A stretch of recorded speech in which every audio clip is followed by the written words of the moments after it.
HR mütəxəssisini siz burada yeni götürmürsünüz, işə bir günlük başlayıb işə. Bu nə vakansiyadır?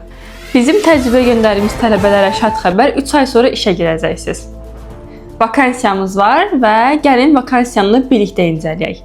Vakansiya adı IT helpdesk mütəxəssisidir və tələblər nələrdir? Müştəri ilə məntiqi danışıq qabiliyyəti, IT sahəsində minimum 3 ay təcrübə.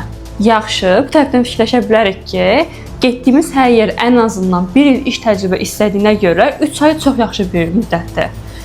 Və növbəti bir şərti nədir? Stresə davamlı olmaq. Tamam, normal qaydadır. Bəs maaşı nədir? 350-400 manat. Verdiyin maaş nədir? Stresə davamlı olmaq nədir? Yəni 350 manat maaş alan bir şəxs necə stresə davamlı ola bilər ki? Amma şirkətimizin üstünlükləri var. Nələrdir?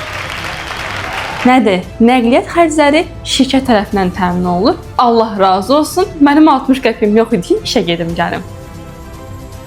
Və IT sahəsində minimum 3 ay təcrübə yazmırsan, yaxşı, sənin şirkətinə 1 illik, 2 illik təcrübəsi olan bir helpdesk mütəxəssisi müraciət edə bilməz və müraciət etdiyi halda sənin maaşın, ona təklif edəcəyin maaş 350-400 manatdır.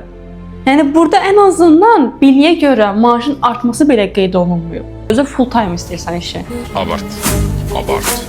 Və həftənin 6-cı gündə iş salırsan. Bu insanın bir bazar günü var istirahətə. Sənin şəbəkə inzibatçısı vakansiyası adı altında 800 manat maaş yazıb, içində sistem inzibatçısı bilikləri istəyən nə fərqin var? Yenə o yaxşıdır ki, insanlar 800 manata ən azından bir ayın yola verə bilir.